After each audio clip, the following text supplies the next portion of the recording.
lórí orílẹ̀-èdè Yorùbá gbogbogbò. Ẹ bá wa dá sí. Ẹ̀yin ará mi, ẹ súnmọ́ bí ẹ jẹ́ ká jọ pín. Ẹ bá wa dá sí. Yorùbá TV 247 ẹ bá wa pín.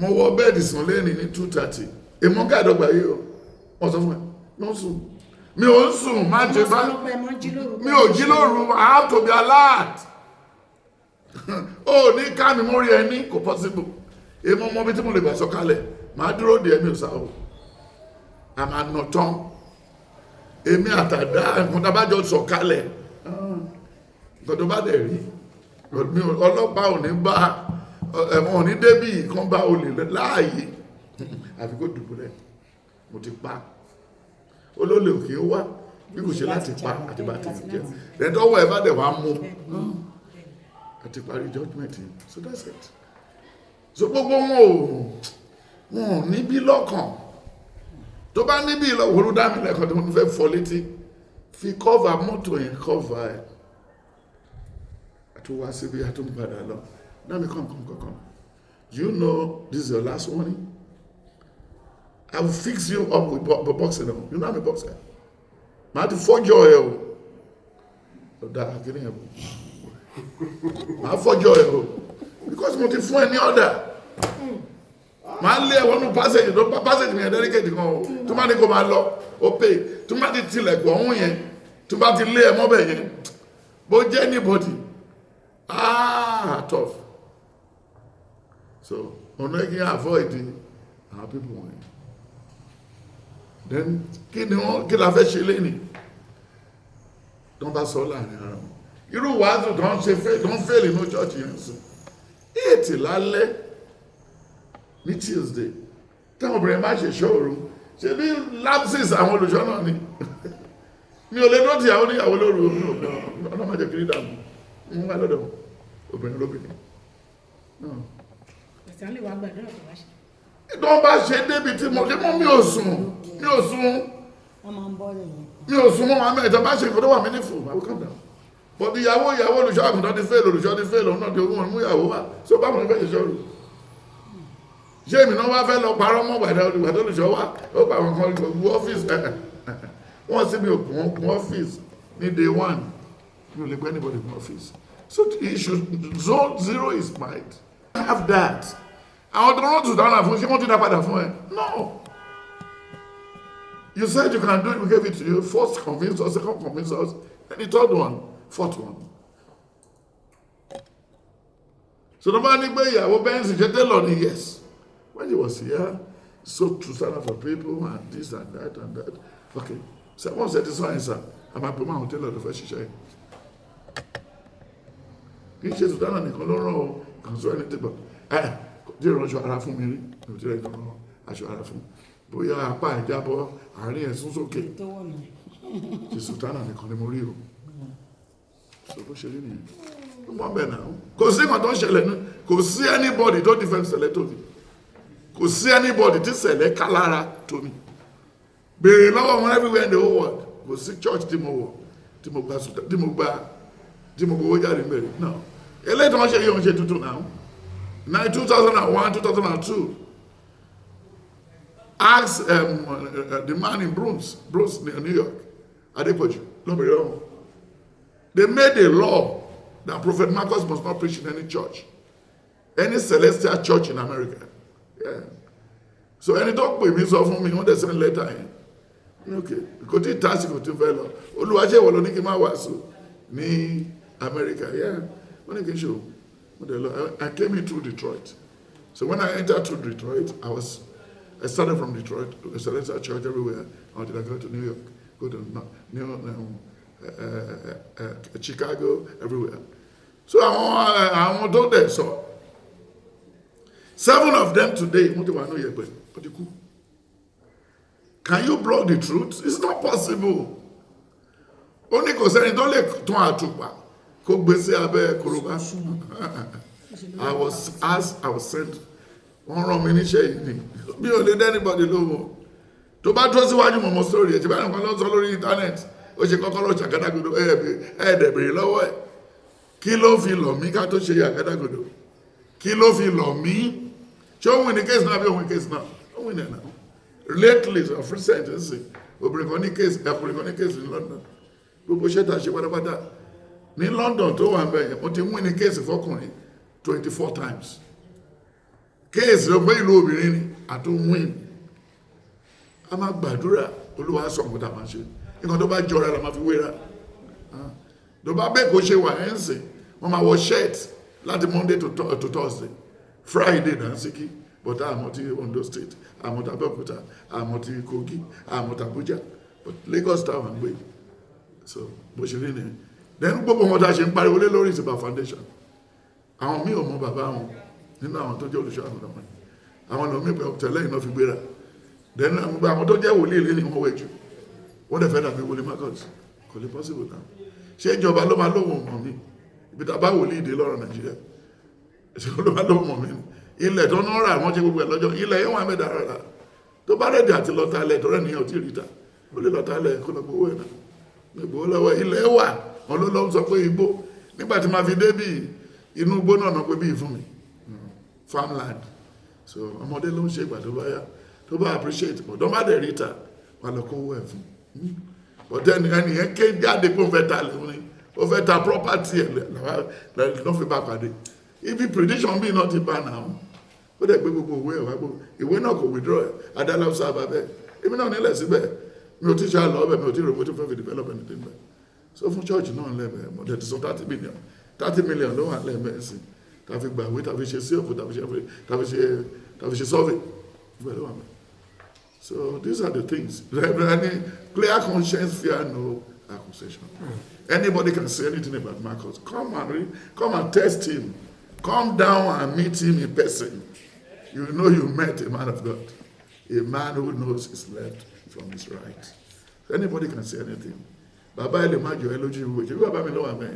By 5 days time, my father will be 103. Then the brother died 112. Then the senior sister, Iyakuba, died in Ijodo at the age of 120. Yeah, they're living. We live long in our family. And she is more to food. Àwọn ọdẹ ayé mo ti wá náà kò ń ṣe bí ta lè fi pamọ́ kò sí anything. Mi ò mọ́tírì mi ò mú sìgárì mi ò ṣàgbé mi ò lọ́lé èèyàn mi ò ní babaláwo mi ò lẹ́yìn tí mi ọlọ́nkan iná ni nǹkan tó bá ti sọ fún mi ni màá ṣe so gẹ́gẹ́ bí nǹkan tí olóòtú yẹn sọ yẹn kì í ṣe nǹkan tó right rẹpẹtẹ because foundation matters I don't mi ò insult of shepherd mi ò ṣe anything ẹni tó sọ fún wa pé ká dúró nú ẹ̀mí òun náà ló tún sọ fún wa wípé òun forí ọ̀fẹ́ gbé ṣé orí ọ̀fẹ́ là ń lò ó sí so ẹ̀rù kan jòkó wọ́n rò dáadáa náà ẹnìkan ṣe náà fún ẹgbẹ́ kó máa mú sìgá tó bá mú sìgá ó máa kú ok pẹ̀lú dẹ̀ tó yá ń sọ pé ó lè máa mú sìgá fún àìlera ara ẹ̀ báwo lè ṣe tó pọ̀ yẹn is it from the same mouth or different mouth 1 Timothy 3 1 Thessalonians 3 from verse 10 to 21 ó ní ẹni tí ò bá ṣiṣẹ́ kó má jẹun ni wọ́n tún ṣàlàyé níbẹ̀ náà ẹ má paná ẹ̀mí ẹ má kẹ́gun àsọtẹ́lẹ̀ so that's all ẹ ti sọ pé máa wáyé mọ́ ẹ̀dẹ̀ gáyẹ̀pẹ̀ blọọkì gáyẹ̀pẹ̀ bọ́bọ́ gbogbo ọ̀nà ká má lè lọ kó lè work pásọ̀ wọnú church gbogbo church tutù lóró bí mú ajá what do we expect is a burden on the prophet and the prophecy wọ́n pẹ́ nìkan ní sójà ó lè dẹ̀ wá ó dẹ̀ sábà bẹ́bẹ̀ nígbà tá a máa ní ó ti bọ́ṣọ àrùn ẹ̀ kúrò ó dáwọn olè tó wà pé àwọn ọmọ kan tó mú dání kí náà mú dání. I will call you a soldier by a security man.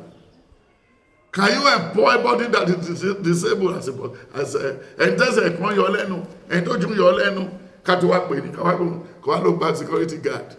Is that a guard? How will he guide the place? I'm not dodging anything. She be called to Ilaro sọ pé ní pastor.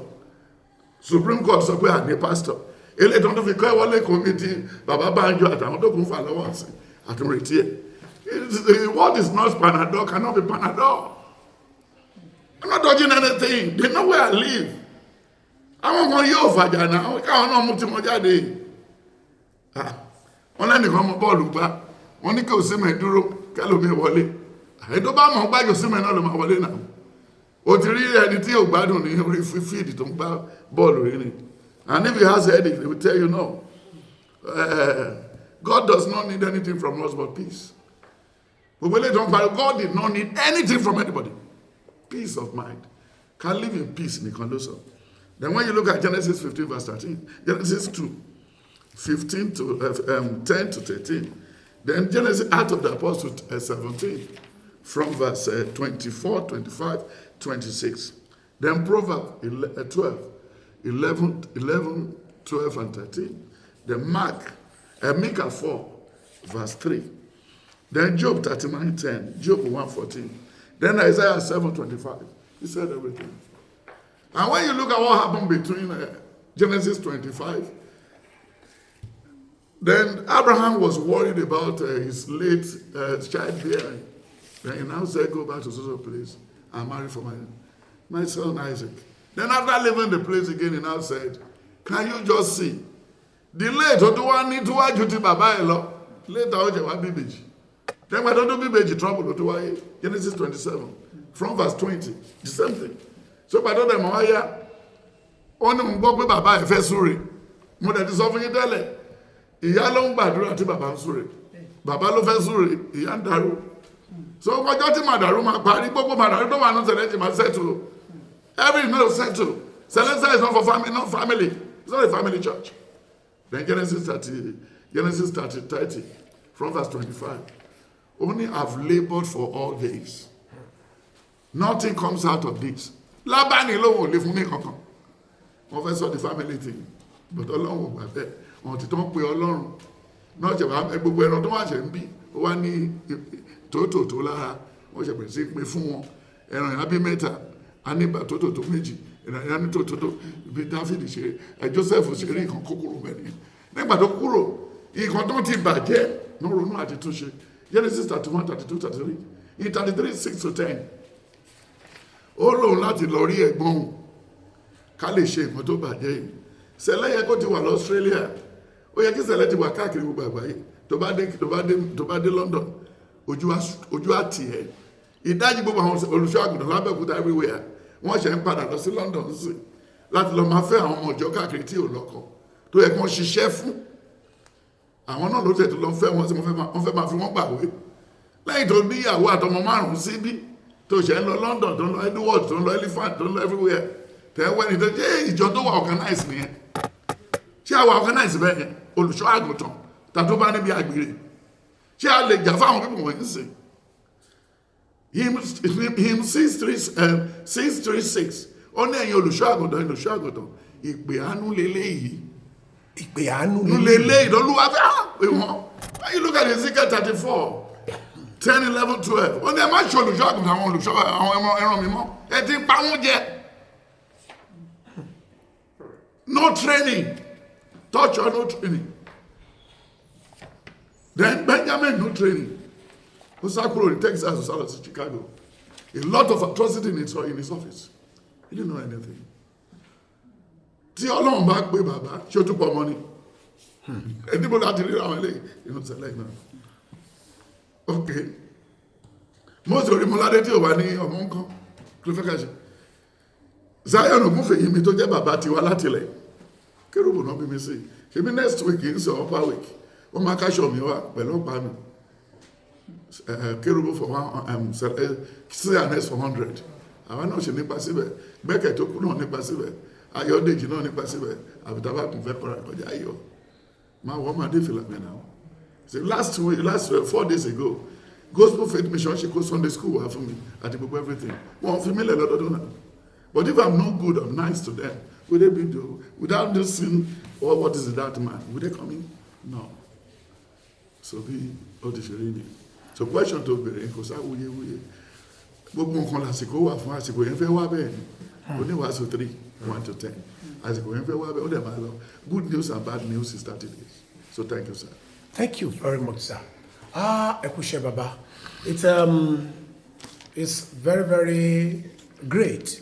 We could see that the nation at large ìrọ̀rẹ́gẹ́ nìrọ̀rẹ́yẹ. Bí ìlú yìí ṣe ń lọ yìí, Baba, is there any development? with this present regime? Yes, pé nǹkan tó ti decay tó ń gbé fún ẹ kó lọ bọ́ kó dín kó wá gbé wá sí party á difficult díẹ̀. Owó tí wọ́n jí ní regime Buhari ni. Owó tí wọ́n jí ní regime Goodluck Jonathan. Ọjọ́ regime wo láti rí ní Nàìjíríà tó yẹ pé wọ́n máa kówó yẹn títí ẹ̀mí wọn máa fi bọ́. So what do you expect? Ṣé bí Britain wọ́n láti kọ lẹ́tà wọ́n láti pariwo pé owó tó ń jí ní Nigeria government tó bá jírú ẹ̀ ní UK àti wọ́mi. Alólè tó pọ̀ àwọn àpábí àwọn gbogbo wọn lè pọ̀ gan wọ́n pẹ́ tó ti wà ní olè. The other one tó ń dá dúró l'Amẹ́ríkà ní London yẹn sì Ekweremadu. Ọmọ yẹn kankan táwọn yẹn tó ti pa nítorí. Look at the salary of the senators. Look at the salary of House of Assembly member. Kò ṣe é gbọ́ náà. Compare with a controlled person tó gun ọ̀kadà lẹ́gbẹ̀ẹ́ títì. Bàbá kéde Tinubu ń ṣe lórí ẹ̀. Kò tí òun kọ́ ló gbé democracy lé wa lọ́wọ́. Wow. Ẹyẹ ẹ̀sọ́ lé wa yóò dẹ̀ ń sọ̀rọ̀ pé kí ni Tinubu ń ṣe kí ó ṣe bèrè kí ni bàbá tí wọ́n ń ṣe. Bàbá ti kú. Ó ti kú kí ló rà ṣe fún yín. Ó rẹ̀ ẹran tó fẹ́ fi sílẹ̀ kó tó kú ni.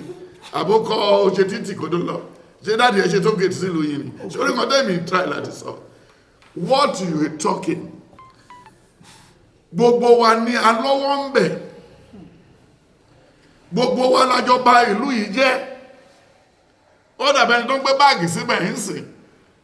Ó ń gbé báàgì bẹ̀. Ṣé bí táìmù Tinubu àti Buhari ló yẹ ká mọ̀ pé ẹ jẹ́ ká tú báàgì yẹn o, ẹ jẹ́ ká tú báàgì yẹn o, kí ló ṣẹlẹ̀? Because ó lè jẹ́ bọ́ọ̀mù. Sójà tó ń ta ammunition fún Boko Haram. Wọ́n tẹ̀ mú wọn during the time Tinubu iná mú wọn náà. Ó ti ń ta ammunition láti 18 years ní Jaji. Then gbogbo àwọn Abu Salam and everything. Gbogbo wọn yẹn ò kówó sí báńkì mọ́ náà, ilé lówó wọn wà. Mi ò rí president tó jí owó tó Abu Salam àti Goodluck Jonathan. Ṣé bọ́n náà tó sọ lẹ́gbọ́n náà lọ bẹ̀ pé kó máa bọ̀. Ẹni tó ṣe zoology, a tún fẹ́ kó wa lọ sí zoo padà, ṣe ní South Africa. And look at all these things. Ẹ wá ń béèrè lọ́wọ́ ara ẹ̀ náà. Ṣé o ní ṣoko iṣu ń sìn olóko ọ̀gẹ̀dẹ̀? Ọmọ tó wà ní kí àìsàfẹ́ tó bí 5. Mélòó nínú wọn ló lóko? Wọ́n lóko wọn ò lóko. Wọ́n lè bà nǹkan jẹ́. So automatically, you should ask yourself, whether mẹ́rin tó fẹ́ lọ sí ìlú òyìnbó, o láti kọ́ ní passport, wà ní statement of account, wà ní appointment pẹ̀lú embassy, then àdúrà àwọn embassy, mo bá ṣe ìrínisí ní ìsọ̀nìlọ́jọ́. So that's all. So Tinubu 300 kò lè tún un tó máa ń lẹ̀ yìí ṣe unless tàbájọ gbárùkù tí ó ní Nàìjíríà ti gbogbo wa ni kò gbọ́dọ̀ bàjẹ́. Òsànní Adé tó sọ pàpà kò tí kúrò níbi tó ti ń kọrin káàkiri tó ń ṣàgbé kiri tó ń lẹ̀wọ̀ mọ́ lójú tó ń ju béèlì owó sí owó tí ò dẹ́n wọn fúnra ìpapà kò dé ń jẹ́ yàpá. Ṣé báwọn ọmọ èèyàn ti pariwo lẹ́nu ọjọ́ mẹ́ta ìpé Sànní Adé òkè alẹ́sì pẹ̀lú owó kò fowó ṣeré pẹ̀lú anybody o, wọ́n kóra wọn jọ wọ́n sọ̀rọ̀ owó ti dá count. Ẹ̀sà àwa là máa tún Nàìjíríà ṣe. Ẹ wà láyé ẹ kéré nígbà tí China ń jìyà, tí China tó ń ṣe kíni tó ń jìyà, ẹni tí ò bá jìyà kò lè jọ. Nígbà tí ẹnìkan wà nílé kan ń sìn tẹ́rọ ọmọ 5 lọ sí London, tẹ́rọ ọmọ 4 lọ sí Canada kó lọ ṣe masters. Níbo lẹ ti rówó? Níbo lẹ ti rówó? Dẹ́wọ́ yẹ kó pa aláṣẹ káwọn gọ́ọ̀nà máa lọ jẹ́ káwọn ọmọ máa lọ sí lóyìnbó kún tó síbí. Then káwọn anybody máa lọ gba treatment ní lóyìnbó ìpàdé àmọ̀ pé àti ń túnṣe. But àti ìbẹ̀rẹ̀ ó kàn ṣe ń lé foundation ẹni. Next year ọmọ tough díẹ̀ torí ọ̀rọ̀ tax wọ́n fẹ́ ṣe. Tó bá yàgbẹ́ ní next year wá san tax. Tó bá wúkọ́ wá san tax. Tó bá fẹ́ sálátà àdúgbò kan lọ sí kejì wá san tax. Then tax náà fi gbéra ní Germany, tax náà fi gbéra ní America, tax náà fi gbéra ní but kó má tó lọ bọ́ sọ́wọ́ màìnà peter torí gbogbo taxpayers money ni màìnà kó jẹ tó ń tì mọ́lé lójú wa tó ń dẹ̀ sílẹ̀ tó lọ sí Niger. So ìyẹn nìkan ní Tinubu máa wà worried about for next year. Property tax nìkan ilé tí wọ́n kọ́ káàkiri Nàìjíríà Fáyọ̀ṣe kọ́ gbogbo wọn kọ́ wọ̀nyí ṣàpè abáníká gba property tax àwọn mímọ sáfilé yẹn lẹ torí owó ìjọba ni. People believe owó ìjọba easy àti ná ju owó ara wọn lọ. Ṣebí lẹ́nu ọjọ́ mẹ́ta yìí yẹ̀yẹ́ bí lòun ṣe kéèsì lọ́wọ́ dẹ̀ tó fẹ́ yàwó kẹrin pé wọ́n kàn ṣe tára wọn ní jàre kò sọ̀rọ̀ pẹ́ So, that is it. Bàbá lẹ́nu ọjọ́ mẹ́ta yìí, Yes, sir. presidential pardon. Ó pardon àwọn kan. Wọ́n láwọn kan wọ́n ti gbé drug rí. Àwọn kan ti pànìyàn rí. President ti pardon wọn. Bẹ́ẹ̀ kí àwọn kan wà lẹ́wọ̀n tí gbogbo ìlú ń jà fún sí. Kò pardon wọn. Ẹjọ́ ṣó jẹ́ nǹkan tó bójú mu. Yeah, presidential pardon, no one will be Bíbélì. One will be Bíbélì now. When you look at the book of John 4, Genesis 40, only me wo yi ọ̀túnla, the Lord, the King will pardon you. You may be in the man gbogbo kiri bàbàrà now. Only then ìwọ lórí agbọ́tí, báyìí lọ́lọ́run ọba máa ṣe fún ẹ. Ìwọ lórí aláṣẹ, báyìí lọ́lọ́run ìjọba máa ṣe fún ẹ. The only one máa gé kan lórí wọn fi kọ́ọ̀kì fún ẹyẹ jẹ.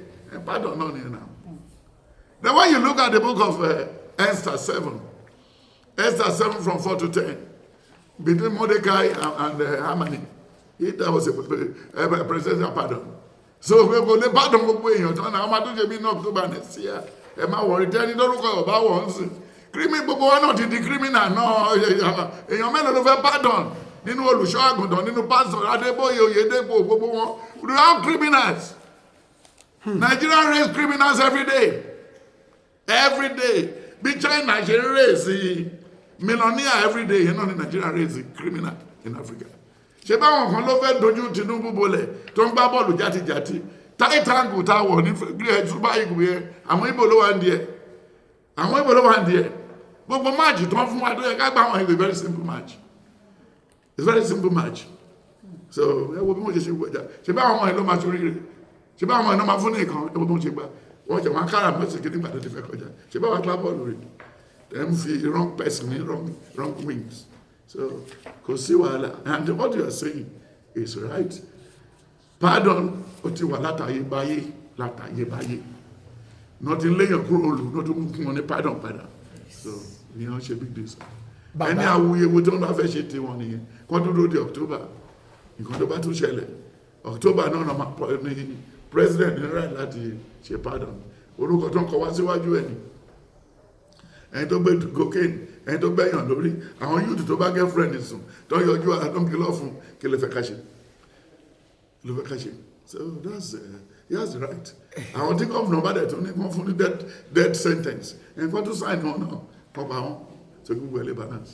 Irú àwọn obìnrin tí wọ́n irú Miriam Sanda tí wọ́n ti dá ẹjọ́ ikú fún wípé ó pa ọkọ ẹ̀ ó fọ̀bẹ gún pa nínú bedroom. Wọ́n ní lẹ́nu ọjọ́ mẹ́ta yìí bàbá Tinubu fún ní pardon. Ìyẹn ló wá. No, kì í ṣe pardon, wọ́n convert death sentence sí life imprisonment ní owó dáadáa o. Wọ́n ní kó máa lọ́lé o. They converted it death sentence to life imprisonment. Inú tó wà bẹ́ẹ̀ ni ẹ̀nà mo ká. Gbogbo nǹkan tí àwọn ènìyàn sọ ń pa ẹ̀ nísìn ó pọ̀ sùn àtorí. Wọ́n lè máa sọ tí mo kò sí ṣe ń ta náà ẹ̀rùkútẹ́ tó fẹ́ dáṣẹ́ lẹ̀ ọ̀rọ̀ yìí náà ní gbogbo ẹ̀ ọ̀rọ̀ yìí náà ló kú. Nàìjíríà lè sọ̀rọ̀ kú náà. Wéyé tẹ̀bí ó sọ nínú oníwàásù 10 láti bá stand down. Ó ní má ṣe sọ̀rọ̀ nípa ọba nítorí pé nǹkan tó ní ìyẹn máa padà lọ sọ fún lóru. You are free with your mouth now. Anybody lè sọ oríṣiríṣi kan tó wù jẹ́ àwọn mélòó ló dìbò fún Tinubu. Ẹni tó bá fẹ́ sọ̀rọ̀ kó lọ sí Àbújá náà. Bàbá ọmọ yín Victor Osimhen ó fakọyọ ní àwọn eré ìdíje orí bọ́ọ̀lù tí wọ́n gbá ní ẹnu ọjọ́ mẹ́ta yìí. Yes, sir. Nigeria and Republic of Benin. So ó ṣe dáadáa níbẹ̀.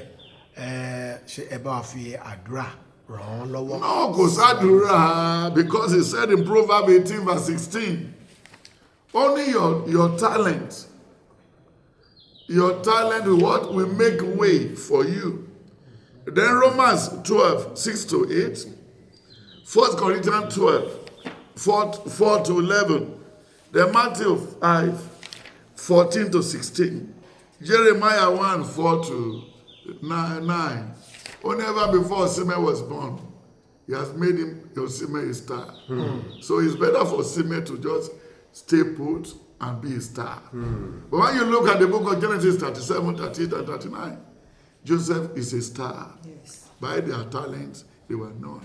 Then when you look at Daniel, when you look at Daniel 1 verse 8, Daniel 2, 14 to the end, Daniel 3, 16 to the end, Daniel 5, 1 to 10, Daniel 6, from verse 1 to 10, then Daniel 6, 20 to the end. Daniel was a star. Yes. And David was a star before he allowed the wife of Uriah to put him to trouble. In the book of Second Samuel 12 and 2 Samuel 13, even from 10, where he was bathing. So I pray bad woman, bad friends, bad thought, thinking will not go into Osime. We have a lot of stars. We still have more and more stars that's greater than Osime that have not been tapped. The Lord will bring them back on board. So I pray for all Nigerian staff and players. I told them the other day that we're going to score 4 goals. I told them, I'm going to score 4 goals. When it was about 10 minutes to go, 5 minutes to go, people in the living room said, Daddy, Meta, I know that man in Imori. And when it was then, who qualified?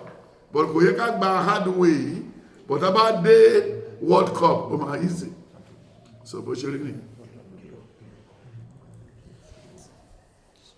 Eshe Baba, thank you very much for this brilliant answering. A ò ní ṣaláìsọ díẹ̀ nípa Yorùbá. Tótọ́ Yorùbá ló wà lórí oyè ìṣèjọba Nàìjíríà lọ́wọ́lọ́wọ́. Àwọn ọmọ Yorùbá pàápàá gẹ́gẹ́ bí a ṣe sọ nígbà kan pé nísìn ilẹ̀ Ọ̀ṣun State àwọn fàákàjà kan ń lọ níbẹ̀ lọ́wọ́lọ́wọ́. Adeleke gẹ́gẹ́ bí gómìnà àwọn kan bá fà orí afọ́nrán ayélujára ó ti dàrú nísìn lórí ọ̀rọ̀ Adeleke àti ìṣèjọba Ọ̀ṣun State. Kí ni ìfojúsùn yín bàbá sí state yẹn at long run? Ti sọ nípa Omiṣore ní àyá ọ̀sẹ̀ bíi mélòó kan sẹ́yìn. Ṣé kí Adeleke lọ sí mẹ̀dọ̀ àbí kó sì túbọ̀ ṣagbára àti ipá láti tó rò? Somebody ní kí Adeleke máa lọ kó máa lọ. You see what happened? Adeleke lọ tún wáyé kì í ṣe ní age of running to 60. Ó tún fẹ́. Then Seruba àwọn tó jẹ́ brother àwọn at everything. What they needed in that street, license, gbogbo wọn tó fẹ́ gbà lórí gold mine and everything, gbogbo ẹ̀ náà ti gbà. So automatically kan fàyè lẹ̀ fẹ́ lómi. Because wọn ò rúùlù bẹ̀yẹn dáadáa. Since Táyà àti bàbá Davido ló ń rúùlù bẹ̀yẹn. Ẹni tó ń gbélé lọ́wọ́ yẹn ò mọ nǹkan tó ń ṣe ń bẹ̀. Ṣé ló kàn ń jó káàkiri bẹ́ẹ̀ ni pé òun náà fẹ́ dá instrument, ó fẹ́ dá eré ilẹ̀ tó bá kúrò lórí oyè. Owó instrument ló ń wá tẹ́lẹ̀. Àwọn èèyàn kú wọ́n ṣe gbogbo ẹ̀ lẹ́yìn sọ̀rọ̀ ijó everything. Ẹ̀sà mi ò fẹ́ sọ̀rọ̀ lọ nǹkan tó bí mí yìí tó bá ní kí sọ̀rọ̀ fún ẹ ò ní láìkẹ́.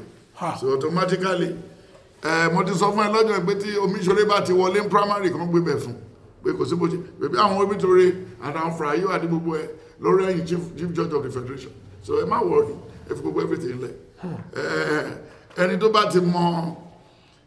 ti rí ẹ nígbà tó lọ sòkú sínú igbó tó ń jáde bọ̀ tó bá ẹ̀dọ́ tó bẹ̀ tó ní kó má fi ní kó gbà ọjọ́ tó bá fẹ́ campaign ẹni ní kọ́kọ́ lọ rí o.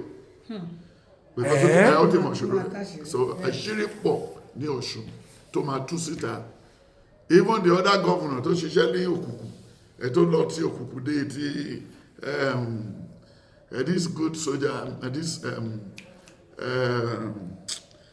Oyinlọ́lá Alágúnsóyè Oyinlọ́lá gbogbo náà ló dẹrù wọn lẹ́bọ̀ lẹ́rù gbogbo everybody bó ṣe gbé bọ́n jáde ní time election gbogbo everything àti bí Arẹ́gbẹ́ṣọlá ṣe ṣèjọba running 1 year àti òyìn commissioner àti gbogbo ẹ̀ lọ owó ìlú yẹn wọ́n ti jí. Wọ́n ti jí owó ìlú yẹn. Wọ́n ti pin mọ́ra wọn lọ́wọ́. Ìwọ̀n Oyètọ́lá gbogbo ọwọ́ wọn mọ́. So tó ń bá fẹ́ dàrú ní time yìí but kàn make sure pé àwọn tó ṣẹ̀ ni wọ́n mú àtàwọn tó ṣẹ̀ náà ní kí ogun pa so that's all. Ó dàbí gbà tí wọ́n lọ fi ẹ̀yìn bo chief judge of the federation tó ní ọmọ wa ní ẹjẹ́ ó ṣe tó ń pa gbogbo àwọn èèyàn tó lọ dà wọ́n sókun pa kí ló gbẹ̀yìn chief judge of the federation náà. Bọ́lá Ìgè. ẹ ti fi gbogbo ẹ lẹ́yìn má bọ́dà òtítọ́ bẹ̀rẹ̀ lẹ́ni o sọ pé ìwọ ló sọ ọlọ́ẹ̀kan tó ní controversy ọ̀nà controversy fi mí lẹ̀. Ṣé bàbá kò sígbà tá a ní máa sọ àwọn nǹkan wọ̀nyí kó lè yí àwọn ọ̀pọ̀lọpọ̀ ènìyàn tó jẹ́ lẹ́yìn. bọ̀dọ̀ náà gbà sódì yìí náà gbàdé wọn lọ́pọlọ kò sí brain lórí wọn. Ó jọ mí lójú àwọn olùṣàgùtàn kan wà nísìnyí tó jẹ́ pé inú oko náà wà. inú oko iná náà máa dàgbà sí òótọ́ máa dé ọ̀nà. Kò sí tó ń bọ̀ wá sí onígboro torí ọlọ́run ò pè wọ́n tó bá pè wọ́n kàn sọ fóònù bàtà ọlọ́run fi pè wọ́n gbogbo jìbìtì ni. jìbìtì. Yes sir. Ha. They didn't hear from God at all. Tó bá bèrè lọ́wọ́ tó wà lẹ́gbẹ̀ẹ́ yìí tó bá bèrè lọ́wọ́ tó jókòó lẹ́gbẹ̀ẹ́ wòlíì tó jẹ́rú tó jókòó yìí ṣé kí ni voice ọlọ́run dẹ̀ báwo la ṣe ń gbọ́rọ̀ ọlọ́run yóò rántí pé áńgẹ́lì ló ń gbọ́rọ̀ wá bá wa kì í ṣe ọlọ́run ló fi ọlọ́run wá náà lẹ́yìn God Jésù lẹ́yìn Jésù ó kàn áńgẹ́lì lẹ́yìn áńgẹ́lì apáàsì mẹ́sẹ̀gì fún wa lẹ́yìn ló fi bèrè lọ́jọ́ yẹn ní John 4 John 5 John 8 then Mark 5 21 22 23 ó nígbà tí áńgẹ́lì yẹn bá rú omi ó ní kí níbo ló ń wà. Then all that is only from Deuteronomy 29:29 only the hidden thing belongs to the Lord. Then ìgbà tó fẹ́ fi fún àwọn 70 lágbára àwọn tó wà nínú ìgboro ìloro tó wà ní camp ẹ̀mí mọ́ lọ bá wọn bẹ̀. So ẹ̀mí mọ́ kọ́ áńgẹ́lì ló ṣe gbogbo ẹ̀. Tí áńgẹ́lì bá pass message sí wa táwa náà bá gbé jáde náà pè ní prophecy. So then when you look at the book of Isaiah 30:21, then Jeremiah 33 verse 3, then Psalm 85 verse 8, then Psalm 29 verse 3, then Psalm 109 105, then Mark 4:27, then John 10:16 years, then John 10:27. Then when you look at all those passages, he's telling about hearing from the Almighty, hearing direct from the Almighty, hearing from the prophet, hearing from the hearing from the angels direct. So it's going to be a sharpshooter, and the message will come. Because he was even telling them the other day, only ẹ má gbé ọmọ ìkúrò ní Íjíbítì, ẹ má gbé lọ ọ̀tí tí mo bá pa ọ̀tá ẹ̀. Ẹ má tó wá ránṣẹ́ padà sí pé ọ̀tá ẹ̀ ti kú. That's Jesus Christ. And they followed and they obeyed. And when you look at the book of Luke 1 from verse 45 down, only Zechariah, you drop the incense, your prayer has been answered. And this is that, and that's okay. So automatically, my brother, you must hear directly from him through the angel before you can do whatever you want to do. So God bless you. Thank you very much, sir. Yes, sir. Yes, sir. One more thing before we start living. Yes, sir. There is these injustices that is on the land. I found out that this son of the soil, Omoyele Sowore, is fighting tooth and nail to make sure that justice prevails in Nigeria. He has exposed a lot of backdoors doings that has happened in this governance right from the inception through his media, Sahara reporters. There he told us, he made it known that Wike possesses properties in Florida. But Wike is denying it. To some certain extent, Sowore proved him that the money, well, Wike was saying that they should provide the bank transaction that made him to do that. Sowore found out that it was a money laundering, and that was done. Now, of recent time, he said if, like I said earlier, that if Tinubu could pardon these people, Nnamdi Kanu should be released unconditional because he was not convicted. He has been discharged, told to be discharged long ago from the law court. But unfortunately, what's supposed to be applicable for a common man is not applicable. We are not one. So he's demanding for the release of Nnamdi Kanu. They should pardon him to go home. Your opinion, Baba?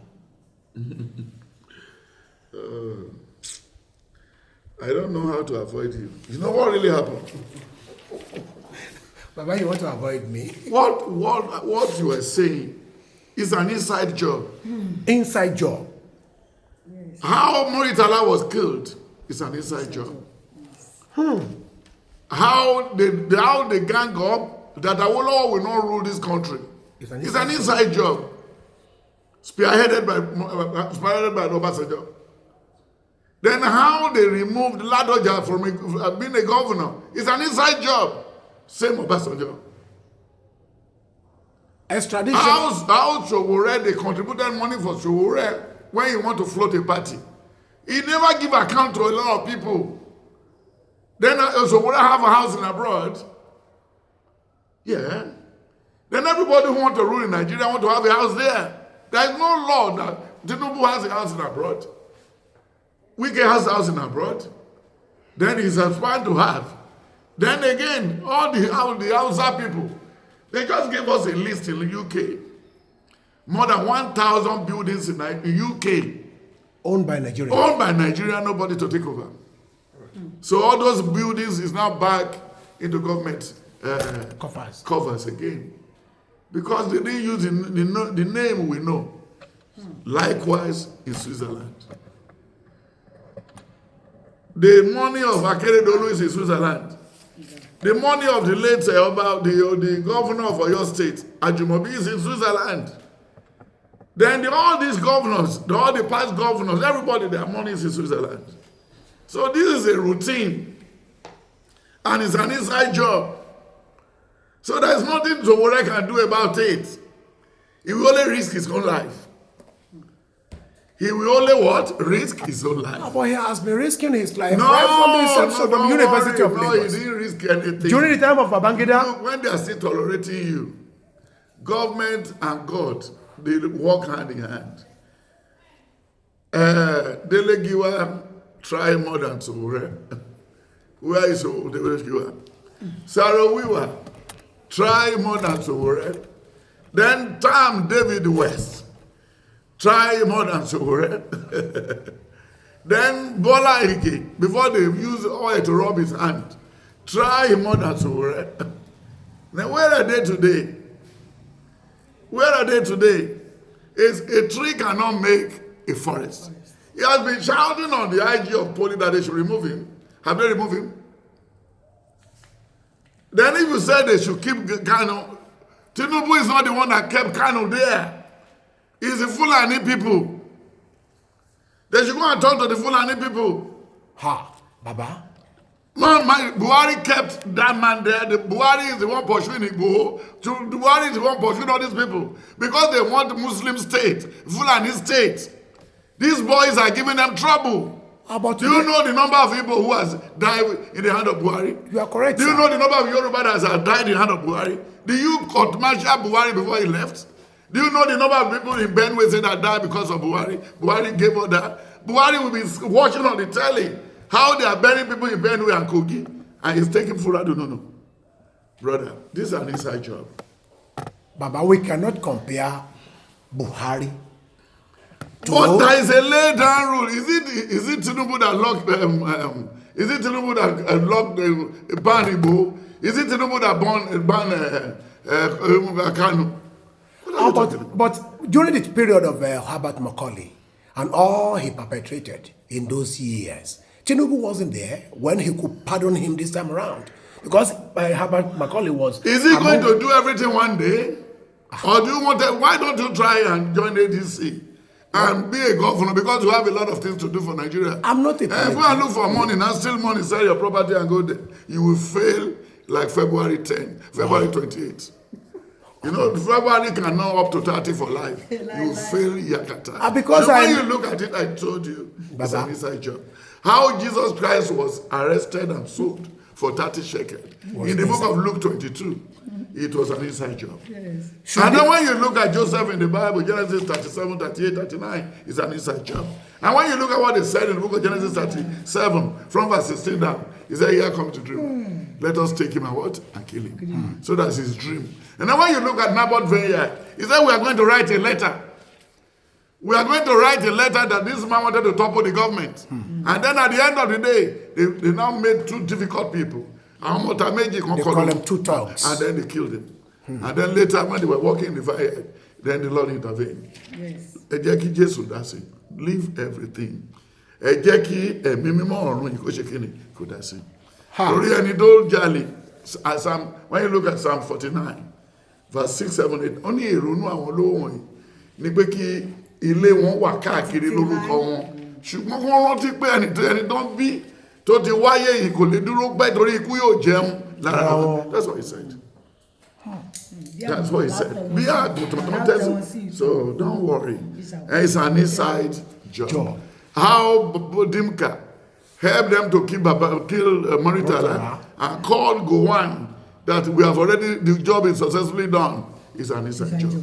Then how Manvasta was killed by his bosom friend is an inside job.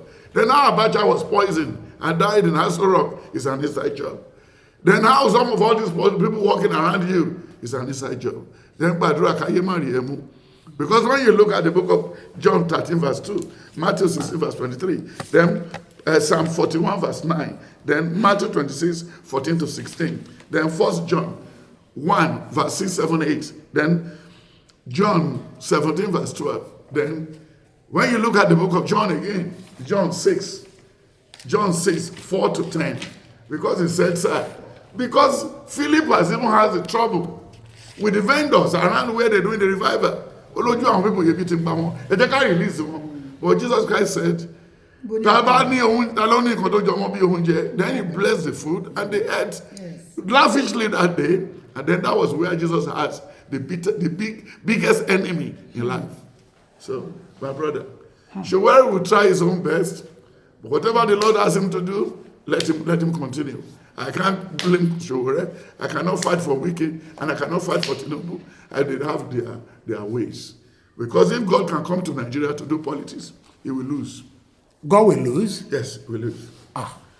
They are... Bí Jésù bá wá gbé àpótí ìbò ní Nàìjíríà, ó máa lose. Àwọn ọmọbìnrin kan wà nísìnyí, prostitute ni wọ́n ń ṣe. Ìyẹn ti wà tipẹ́tipẹ́. John tó bá wo ìwé 1 King 3 from verse 10. This is the only way about prostitutes. And it don't help Israel in time here back when Joshua 6, 7, 8, 9. Rahab is a prostitute. He did involve in prostitution. Most time when the rape ló fi bínú lineage yẹn náà ni Jésù gbà jáde. So fi gbogbo yẹn lẹ̀. Nígbà tí wọ́n bá ti dáṣẹ́ lẹ̀, ọjọ́ tó bá ti bóbìnrin ló ti gbé company wá láti ibi tó ti wá. Ìtorí kan tó wà lẹ́yìn kòtò tó wà lábẹ́ engine kan. That's why he said in the book of Ecclesiastes 7, the last 4 verse and 8. Only more do koro ju ikú lọ lábẹ́ ọ̀run olóbìnrin. Then nǹkan tó dẹ̀ wà lábẹ́ ó ní ìhòòhìn ó bẹ̀rẹ̀ láti ìsàlẹ̀ ó débi ìgbà àyà wọn. Tóbìnrin bá sọ fún pé mo enjoy ẹ lóru tètè máa sá. Kò sẹ́ enjoyment kankan ò fẹ́ kú rí. So bó ṣe rí ni. And when you look at the roles táwọn obìnrin perform ní ṣebí táìmù àwọn Babangida Abacha gbogbo wọn àwọn obìnrin náà fi sẹ́tọ̀ àwọn University of Lagos àwọn University of Ìlàró gbogbo wọn náà kó wá fáwọn kó fáwọn Ọbásanjọ́ kó fáwọn man tó wá láti Ìbàdàn tó wà láti kí lórúkọ ọ̀rẹ́ Tinubu tó wá láti Ọ̀wọ̀ kí lórúkọ bàbá Akérédolú. No, àwọn àgbàlá àwọn ọgbà ọ̀jẹ̀ nìyẹn àwọn náà ló kọ́ Àtíkù bọ́n ṣe ń fi obìnrin settle ti president bá bọ̀ wọ́n ti kún wọn iṣẹ́ tí dínọ́mìláyè ń ṣe táìmì wọ́n ẹni yẹn àwọn ló bá wọn collect àwọn obìnrin tí dínọ́mìláyè ò lè mọ iye aṣẹ́wó tó ti bá sùn láyé àtàwọn obìnrin tó ti kó kiri ibi tó fi dé senate náà nìyẹn then àtàwọn omiṣore gbogbo wọn so that is the brother. So máa mẹ́nu lọ bẹ̀ obìnrin ló ń ṣaṣẹ́wó because Isaiah 3 Isaiah 4 ti sọ bẹ́ẹ̀. King 3 nígbà náà ni obìnrin méjì tí í ṣe àgbèrè tí ń ṣe panṣágà tó ń ṣe prostitute. Asọ́jọba ó sì dúró níwájú rẹ̀. ẹjọ́ tí Solomon kọ́ dá ẹjọ́ àgbèrè ni. Ẹnu ọjọ́ mẹ́ta yìí kan náà àwọn fámìlì Akpabio ké gbàjarè síta ó lápànìyàn ni. Ó yà mí lẹ́nu nígbà tí mo gbọ́. Ẹ sì ti sọ̀rọ̀ kan gbà kan rí. Ẹ̀sà níwọ̀nyí ti léètì. Akpabio ṣe navy ó ṣe gbogbo ẹ̀ bí ó bá ti ẹ̀ pààyàn pẹ̀lú politics á ti pààyàn gbà tíjọba gbé bòjògbọ́n lé lọ́wọ́ tó ń lé àwọn pirate káàkiri ojú omi náà tó kí la fẹ́ ṣe pẹ̀lú ẹ̀ kó lọ jókòó dára ẹ̀ jàre. Tí o tí nǹkan ò bá lọ owó èèmọ̀ ọmọ jẹ máa sọ oríṣiríṣi nìyẹn yẹn ò kàn mí. Ọjọ́ tọ́lọ̀ bá máa mú ọ̀pá bí ló máa mú. Ṣé pé èèyàn kan Ekwere Madu wọ́n gbówó fún kó lọ ṣe dialysis center sí yunifásitì. Ó náwó yẹn ó ṣe bó everything. Nígbà tọ́lọ̀ dẹ̀ máa mú ọmọ ẹ̀ tó mú ọtí tó le kí ni ìbàjẹ́. So náà ló wá ní ọlọ́run láti ẹ̀wọ̀n sẹ́wọ̀n yẹn ìyàwó ló ṣe free ṣe òun ṣe wà bẹ́ẹ̀. So tó bá máa padà ń sìn is coming back as what? As an ex-convict. That's okay. Wow. Senator back to ex-convict. Bọ́lá ṣe máa ń yọ táìtù kúrò lára àwọn èèyàn nìyẹn because òun ló sọ ní 1 Samuel 1 ó lè mi máa ń gbéyàn sẹ́yìn ẹṣin ìmọ̀dé máa yọ yẹn kúrò bẹ́ẹ̀. So don't bother about all these things. Thank you, sir. Bàbá àwọn olùṣọ́àgùtàn nísìnyí kí n tó máa lọ mo fẹ́ kẹ́ ẹ fún wọn ní advice kékeré kí ìrìn àjò náà kó lè rọrùn fún wọn. Sir,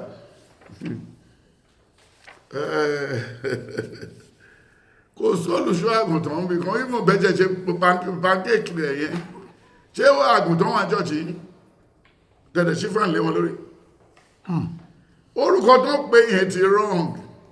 Olùṣọ́ àgùntàn. No, we thought it is biblical. No, it's not biblical. Shepherd náà pé shepherd. Shepherd. Tó olùṣọ́ àgùntàn.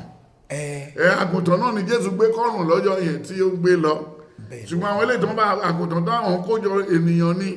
Tó bá tún pè wọ́n lólùṣọ́ ewúrẹ́ náà tún wà òkè torí àwọn ọmọ ọjọ́ tún le jù wọ́n lọ. Àwọn ọmọ ọjọ́ tó mọ ọjọ́ ṣebí lọ́yọ̀ state. Ọmọ ọjọ́ lọ fún olùṣọ́ àgùntàn ṣe jẹ́ṣọ́ náà. Yeah, that was about 3 years ago. Yeah, official show. Ó gbé lọlé babaláwo wọn gé wọn ti gbogbo ẹ̀. Later náà ṣe rí pàtẹ olù. So when you look at it, yé lọlé mọ́ ẹ máa ọmọ ọjọ́ yẹn láti máa lọ gba jáíró. Ṣé pé ọ̀dọ́ òpó ẹ̀ sí lọ́dọ̀ Ọlọ́run òpó ọmọ èèyàn ni.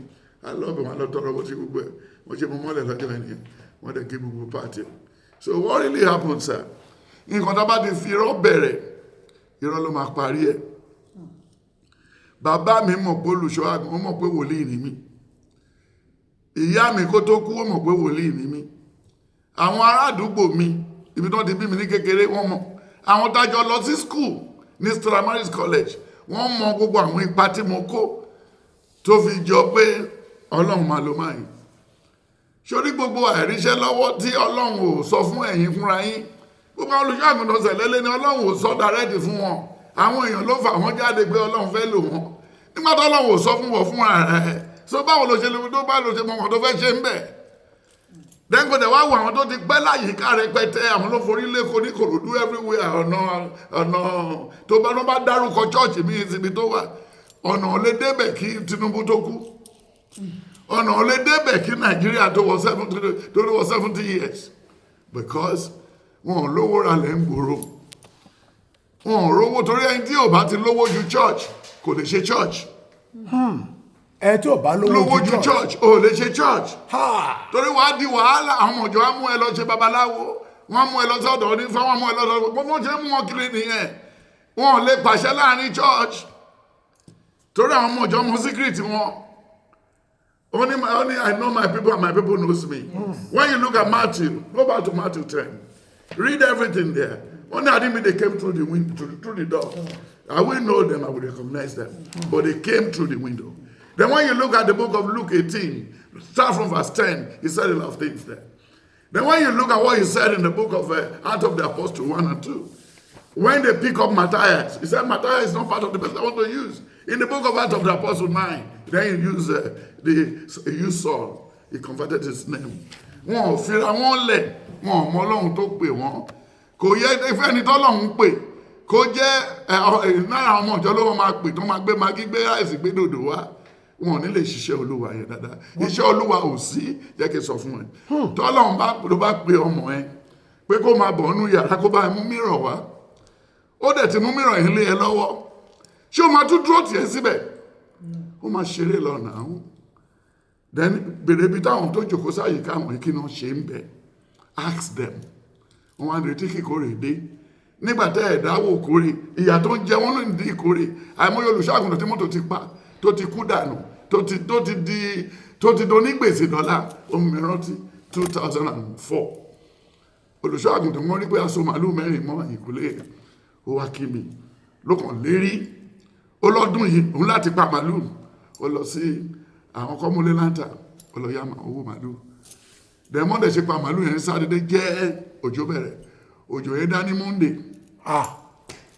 bólùṣọ́ ṣe sá lọ dọ̀là sí Kútọ́nù nìyẹn o àwọn ìgùn yẹn ni o bó ṣe sá lọ dọ̀là then bàbá confam tó rí lórí kìíní ó ta chọ́ọ̀chì kó tó kúrò Nàìjíríà ni o ó ta chọ́ọ̀chì tó fi ibi tó dùpọ̀ àwọn ọmọ èèyàn dé ó ta chọ́ọ̀chì ẹ̀ ó fi lọ sí London nígbà tó dé London tó tún bẹ̀rẹ̀ sí ìmọ̀ tó wà lábẹ́ ìbẹ̀rẹ̀ tó ń kó sí wàhálà ó tún sá lọ sí Amẹ́ríkà nígbà tó máa dá Amẹ́ríkà àbúrò mi lọ gbé airport wọ́n pè ní single ministry tó ń kó sí yẹn lórí pé olùṣọ́ àgùntàn ni wọ́n máa ṣe gbogbo ẹ̀ torí ìyàwó níyàwó náà fi lè kúrò London ṣé olùṣọ́ là lè pa wọn yẹn nígbà tó dẹ̀ tó máa dáàrin méjì ó tún fún ìyàwó àbúrò mi yẹn lóyún then mọ́ọ̀tì yẹn náà tún deport àbúrò mi tó jẹ́ kó lọ rí rúdù sí ṣíjì tó lọ rúdù sáwọn tó kù ó ṣe àdàárọ̀ yìí sì ṣe ló máa gba tent tó fi ń ṣe ìkórè ní Amẹ́ríkà àti tó lọ síbẹ̀ ń sìn aya hall ibi tó wọ̀ yẹn wọ̀ dọ́dọ̀ àwọn igun ní wọn àwọn ló ní church àwọn ló ní gbogbo sẹ̀lẹ̀ so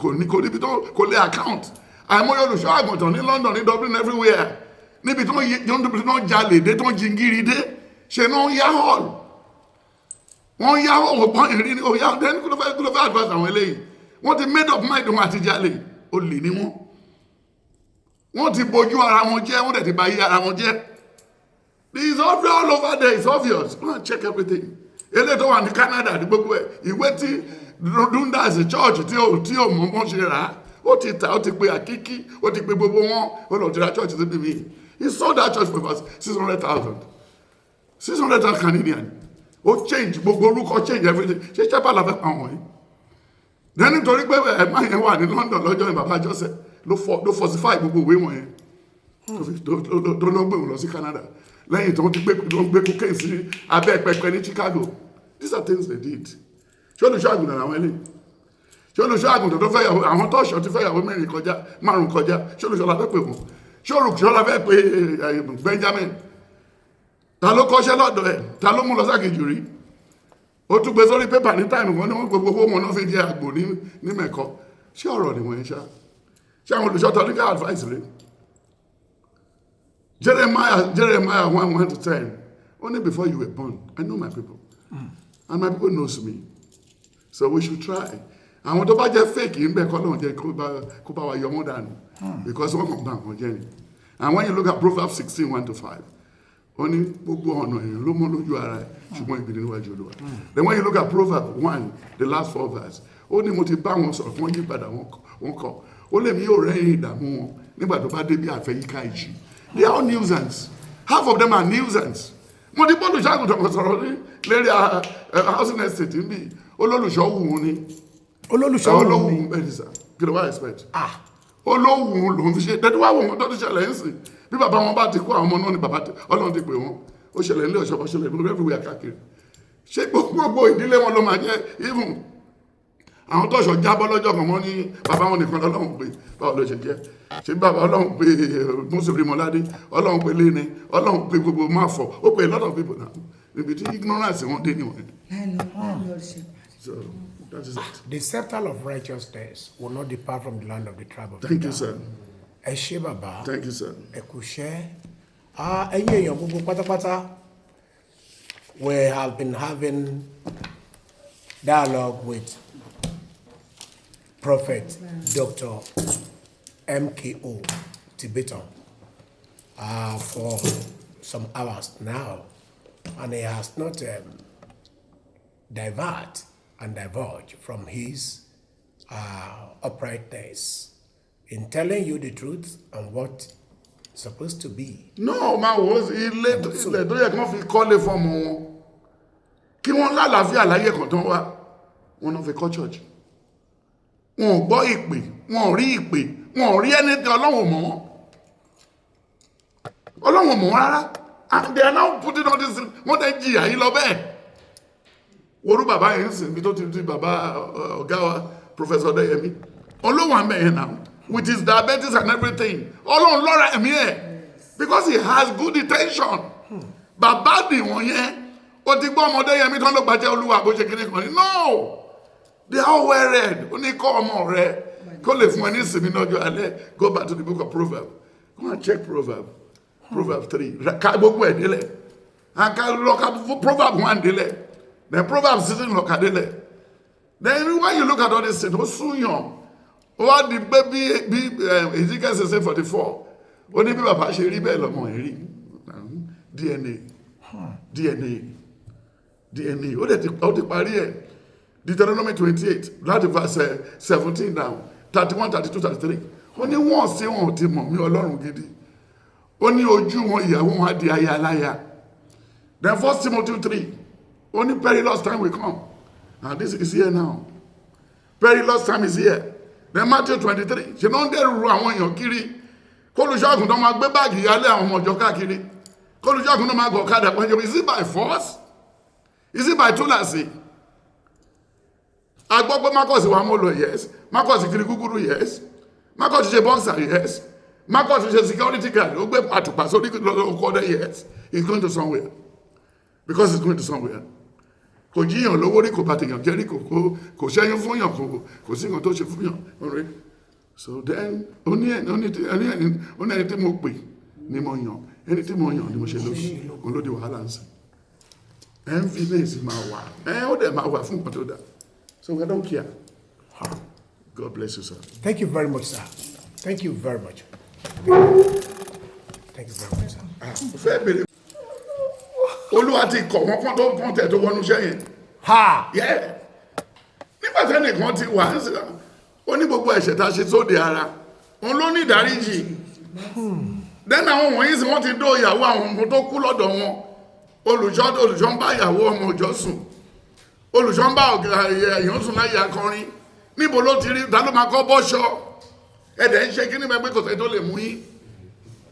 Dédé bá lọ́lọ́run pè yín, àkáǹtì wo lọ́lọ́run sanwó yín sí? Ẹ̀dẹ̀ ti gbàgbé pé ẹni tó fọn blóńbló kò lè sínú blóńbló. Ẹni tó rọmi sínú ever water tó dé kò lè sínú ẹ̀. Ó dẹ̀ ti sọ fún wa pé àwọn tó ń tẹ̀lé yìí o, ó ní wọn mọ àdúrà gbà. Ó ti sọ ní Romans 26 pé a kò mọ àdúrà gbà. Ẹ̀mí mímọ́. Ẹnìkan ṣe ní kó máa bọ̀ lọ́dún pàdúrà wa. Ṣé báwọn méjì ló wá ṣe lọ́lẹ́ kan? Ẹnìkan wá láti Àbújá, ẹnìkan wá láti Muslim. Nígbà tó ń gbọ́ wọn tó ń fẹ́ gbọ́ tán, ó rẹ̀ wọ́n. Ó ní go and meet the prophet. Then ìyẹn ò tún ní ìdí pé kí n má tún lè bí mo ṣe ń ṣe wòlíì, mo sì tún lè ṣe taxi. Mo sì tún lè lọ ṣiṣẹ́ míì. Nígbà tó ń bá ti yá, ní wọ́n ti sọ nǹkan tí mo fẹ́ sọ tó kí ló túkù. Àbọ̀rọ̀ tó jòkó sí bẹ̀rẹ̀ gidi yẹn náà fi rọ́ọ̀lù wàhálà. Wọ́n wá rán fọ́kànnà fúnra wọn. Wọ́n ti wà nú ẹ̀ṣẹ̀ yìí sí bàbá ọ̀ṣọ́fà àti ìkú. Nígbà tí olùṣọ́àgùn tó ṣe rán fọ́kànnà. Wọ́n ní ìyàwó wọn ló jíṣẹ́ fún pé kó máa fi sùn. Lẹ́yìn sí wọ́n ti ń wọ jáde lẹ́yìn tí bàdà kú, lẹ́yìn tí ọjọ́ ṣẹ̀kú, lẹ́yìn tí ajálẹ̀ kú ti gbọ́dọ̀ kú tán. Then wọ́n ti sọ àmúrè sí wọ́n ti mú jẹ́. Nígbà tó olùṣọ́àgùn tó máa parọ́, tí rọ́bà wà látòkè, ó dẹ̀ ní ìdájọ́ máa bẹ̀rẹ̀ láti inú pẹpẹ. Then nígbà tó bá tó dáwọ́ òkúre, ìdájọ́ owó òkúre tí wọ́n ní àkáǹtì olùṣọ́ tún gbé báyìí bẹ̀rẹ̀ sí káàkiri ìgboro, oníkọ̀ owó òkúre làwọn wá kiri. Àwọn tó wọ́n lọ fẹ́ ṣe ráìsì fún àwọn oníòjẹ́ ráìsì láti ìjà bẹ̀rẹ̀ ọdún wọn. We are just too kidding. We are doing what is rubbish. All these things are not right. It's not right. Let's call a spade a spade. Ẹ̀mí dẹ̀ ń bọ́ sí díẹ̀. Báwo ni irọ́ ṣe fẹ́ dòtítọ́? Kẹ́yìn kan ní mí sí ní mo jọ young boy. Ọjọ́ ti lọ lórí mi ò jọ young boy o. Kò tẹ̀ ní kí wọ́n lọ gbélé nìkan wá ń sìn. Tó bá jẹ́ gbogbo àwọn olùṣọ́ ló dàbí èmi ní Canada ní gbogbo tí wọ́n lọ káàkiri. Ṣé wọ́n máa kọ́ mọ́ wábí Abíọ́lá? Nísìnyí wọn tó lóòótọ́. Káàndì tó bá fi ṣọpẹ́ náà ní màdó máa tà fún church. Ìyàwó wọn á jòkó síbẹ̀ bí àwọn náà dàbí ìyàwó àtọkọ́dà bákan náà. Ìkan tó bá ti fi ṣọpẹ́ náà máa ta. Ìyẹn ni àwọn bàbá bàdà àwọn ṣọ́fà tó fi rí wọn bí ọ̀pọ̀ dọ̀la. Wọ́n rí gbogbo àwọn olùṣọ́àgùntàn bí ọ̀pọ̀. Lọ́wọ́ bá àwọn ojú táwọn Benjamin fi ń wo àwọn olùṣọ́àgùntàn. Ìbẹ́ ní ọjọ́ mẹ́ta ní Benjamin ṣe sọ láti Amẹ́ríkà pé iṣẹ́ Olúwa nìkan yóò tó dúró tí o. Àìmọye àwọn olùṣọ́àgùntàn tó lọ sí London láti Ìbàdàn. Bẹ́ẹ̀ni pé wọ́n ṣẹ́ṣọ́ ní táìmù yẹn ní 5 years ago. Gbogbo náà wọ́n ṣe London padà. They can't stand what they are seeing there. In America, all shepherd, taxi driver, everybody there, the Uber driver, to sustain where you rent.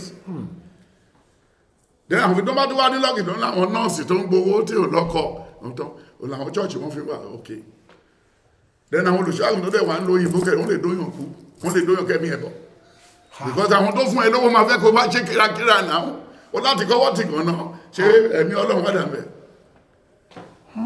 wọ́n ló bèrè question máa lọ. ẹ ṣé bàbá thank you very much sir. ẹ̀yin èèyàn mi gbogbo pátápátá àwọn bàbá wa lẹ́ ń rí yẹn the Nostradamus of our time. Yeah, he has spoken again. So your comment please, let's know your comment at the comment section. We shall be well with you. Thank you very much baba. Thank you sir. Thank you sir. Yes sir.